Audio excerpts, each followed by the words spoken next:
Welcome to Skin Deep here on SiriusXM Radio, channel 141 HUR Voices. I'm your host, Sharrarne Morton, and I have a multi-talented, phenomenal guest on the show with me today. She is Patrice McNeill, the founder of Zoe Lowe Fashion House, a curated fashion platform dedicated to elevating independent designers and chronicling fashion as a powerful form of cultural storytelling.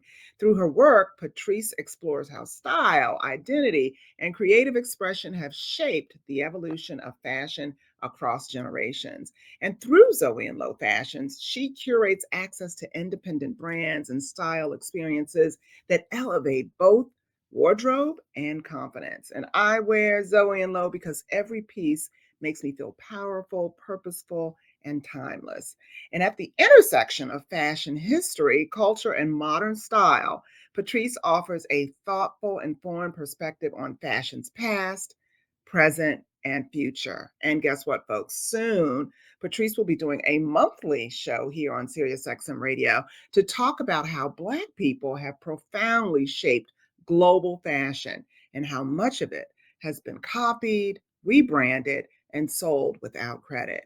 From Harlem to Paris, from the streets to the runways, Black creativity has always led the way. So, as I always say, we're going to be doing more than just scratching the surface. Here on Skin Deep, we're talking all about how fashion isn't a trend, it's a legacy. And by the way, if you want to reach out, email us at skindeepradioshow@gmail.com. Stay tuned. We'll be right back with information you just can't afford to miss here on Skin Deep.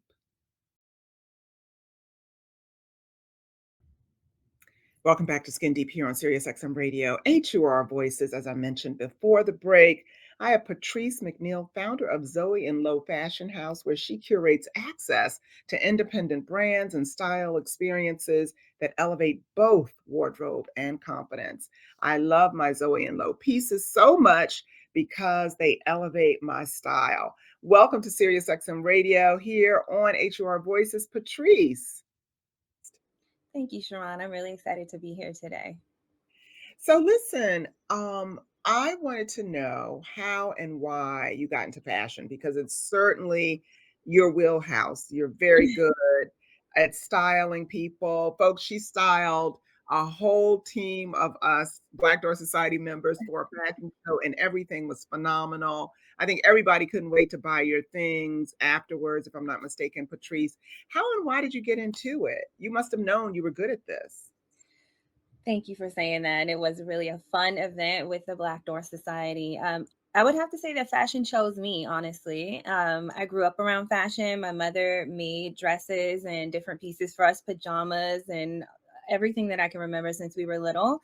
And my aunties on my dad's side would host fashion shows, and we would put on our best coordinating outfits in the backyard of somebody's house. And so then throughout high school, we had fashion shows there as well. I was always kind of tall and slim, so it was an easy route into fashion in high school. And then when I decided to go to college, I went to Drexel University, and they had a really incredible program where they kind of blended the business of fashion and then the craftsman side of fashion.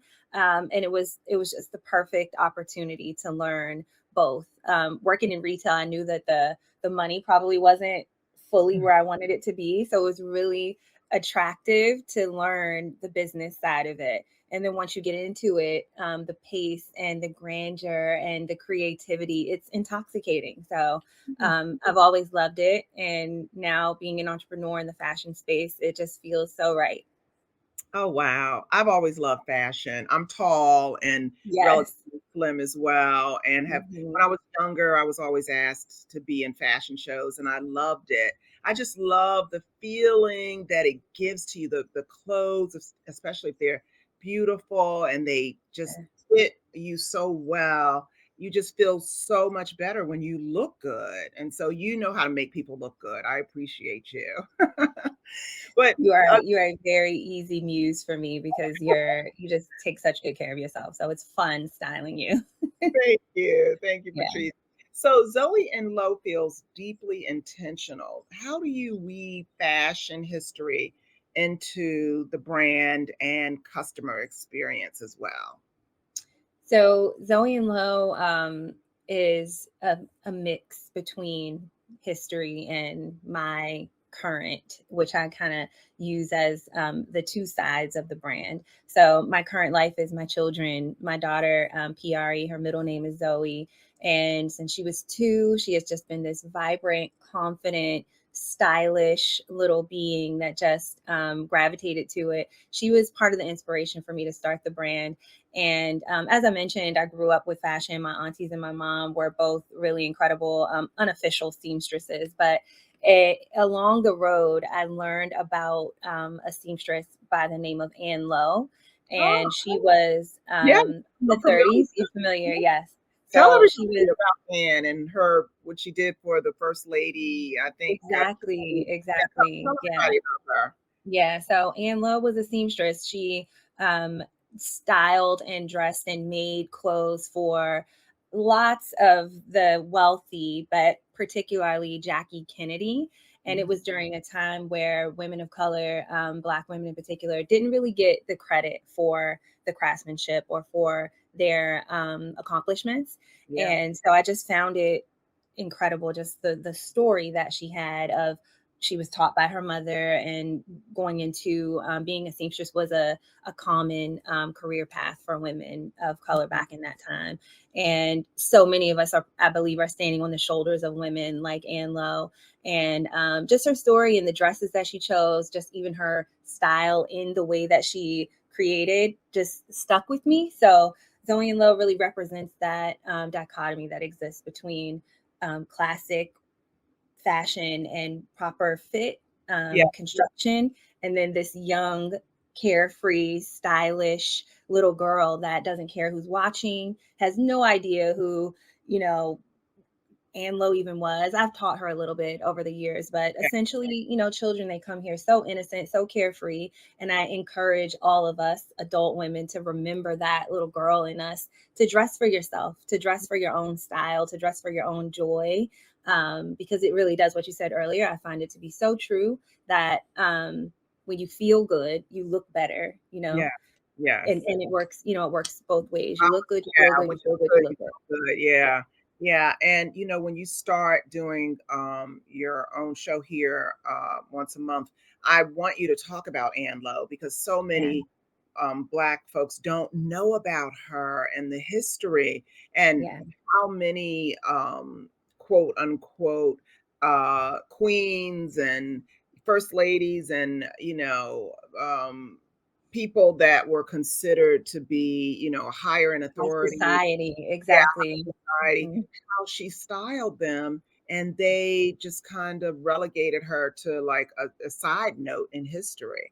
And Yeah, so I can't wait until we start to talk about how Black folks have basically invented fashion, and people wouldn't look as good as they do now on runways and in magazines if it weren't for Black folks in our fashion. So, how do you think fashion today is responding to social change, and how does your brand participate in that dialogue? that's a really great question. I think that for many, fashion is an art form, and so the industry is so broad. I look at it for myself. It's a platform that I provide for designers, for stylists, and for seamstresses because they really are different. Even on the retail side of it, which is where my niche really is, how you provide services, the level of customer service, the quality of the products, how you set up your infrastructure, what your customer experience is like. It all really matters. And in the other side of the business, for me, is the branding and marketing and business coaching. That's another area where I feel like social impact is important because often independent brands, Black owned brands, women owned brands, the data shows that they're not making it the way that we could if the business structure was a little bit better. We're Mhm. not getting to the profitability point. We're not getting to the point of being a sustainable business, not the green sustainable, the actual financially profitable, sustainable arm of a business. Mhm. We're not reaching that as much as we could. So, my impact is to one, lead by example, meaning that I'm running a business with structure and sustainability and providing experiences for customers that they're happy about. Yeah. With fast fashion, which dominates the industry, and then that's not really my area. There's a place for it. I think everybody has shopped at a Shein or, you know, all the brands that we could, Fashion Nova, etc. Right? And we can, and there, I think everybody has a place in their closet for that.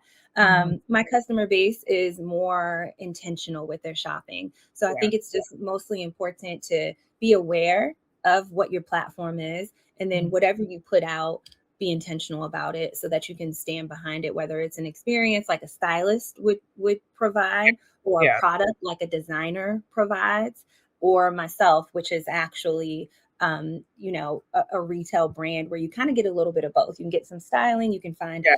a variety of brands. And if you do decide to use the art form side of fashion, sometimes it could be something as simple as what a shirt says, Yeah. what a hat says. And the impact is endless as long as people are being intentional and thoughtful behind it.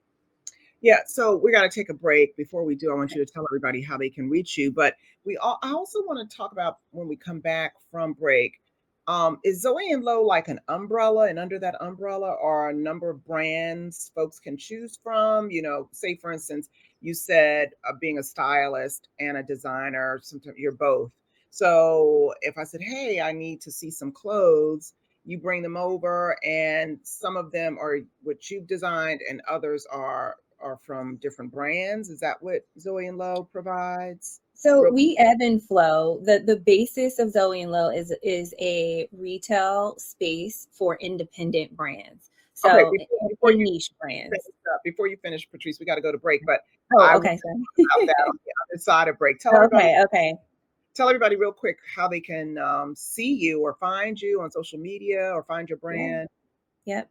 We are zoeandlow.com, and you spell out the and, so ZOEANDLOWE.com.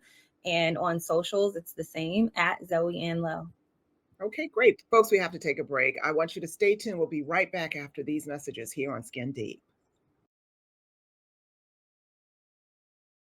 And we're back here on Skin Deep on SiriusXM Radio, channel 141 HUR Voices with fashion powerhouse Patrice McNeill, founder of Zoe and Low.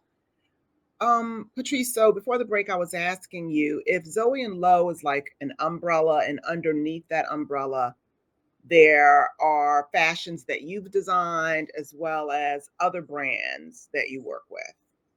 Under the umbrella of Zoe and Low, you'll find niche brands, independent brands, and most recently, I have fallen in love with providing capsule collections. And so, capsule collections are where you can come to the website, pick 5 or 6 pieces, and they are all intentionally designed to work together. Oh, I love So, that. I love that. exactly, That makes life exactly. so easy, so much easier. Easy breezy, chef's kiss. You go into your closet, and I have a few clients that we do personal styling and shopping for, like you said earlier. So we'll come in seasonally, flip the wardrobe, and then Yeah, make sure that the capsule collection can even be integrated into pieces that you currently have, which is what you ideally want to do. I If you love invest, right, in a piece, let's say a really amazing blazer or a sweater, you invest in it, you want to be able to wear it season to season because you can't wear it every week. So when right. you bring in a capsule collection into your wardrobe, you want it to also work with what you have, but you want to be able to toss it into a suitcase and then wear it 4 or 5 different ways, Yeah, with your favorite tee, your favorite pair of jeans, you know, your cute little boots that you love, and a pair of sneakers, yeah. day to night, office to happy hour, whatever it is. Capsule collections are honestly just the The best cheap thing. twist, like you Oh, said. yeah. Oh, yeah. Yes. As a matter of fact, a lot of times when I'm purchasing, especially my professional wear, I will buy like maybe 4 suits and Mhm. then 4 blouses, and I will that turns into like 15 different outfits because 'cause I'll mix and match the blouses with the pants or the jackets with the different, trousers or whatever. So, Yeah. I didn't know that it was called capsule collections. I Yeah. see Yeah. them all the time on social media, and I love it. So, Folks, Yeah. definitely go to zoeandlow.com because I'm going to go as soon as I finish taping this. I love Yeah, capsule capsule collections. collections are fun. Yeah. Okay. All right. So, how does understanding the past of fashion influence the way you innovate for the future? Because again, as I mentioned at the top of the show, you're going to be talking about uh, the past of fashion, Black fashion in particular, but Black fashion is fashion. How Mhm. do you innovate that for the future?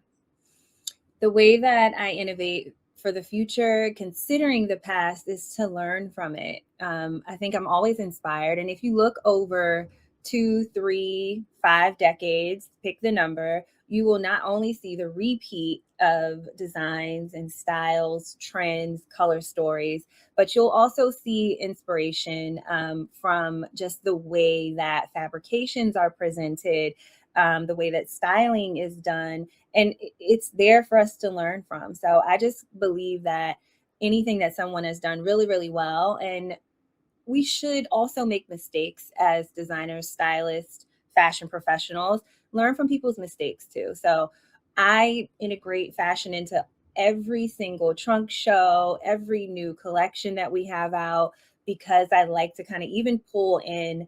It could be the history of the designer, for example. We had a really successful Indian designer that we Oh, featured yeah, last year. Yeah, so we when I originally started Sharrarne, I was actually focused on Black designers. yeah. And as I started to attend more trade shows and things of Mhm. that nature, I could not stop there. I had to really kind of expand to independent brands, Black and brown brands, women owned, LGBTQ plus. Like there's just it's so yummy and juicy and deep out there about if you really get into where the history of fashion roots from, depending Mhm. on your style. So that's the other place that I think history serves us well. Culturally, it can influence designers. And if you are into the history of fashion culturally, you'll see how absolutely Black fashion, which connects to African fashion. And then if Yeah, you get into African culture, it's broad as well. So yeah, um, it's a beautiful thing that you'll see if you start to educate yourself a little bit. You'll see, oh, that print, or oh, that style, that collar, whatever it is. And then to have a few pillars, I like to call it. One of ours is proper fit. So yeah. when things are tailored properly or fit properly, numbers should not matter as much. I preach this all the time. I don't care what you think your size is, depending on the brand, your body type, etc. That is really where you should dig in. And that also is influenced by history, because that's what it was really about. If you look back, you'll see that the point of having a seamstress was to tailor clothes to fit your Yeah, body. So everything was custom made. And yeah. now we're kind of put into boxes where, oh, I'm a size 10, oh, I'm a 14. Take a Mhm. size 10 and a 14 to 6 different stores. You're going to find 6 different fits, most Yeah, likely. So yeah, I try to learn as much as I can from history and then integrate it into the experiences and then the collections that we present. yeah, I love that.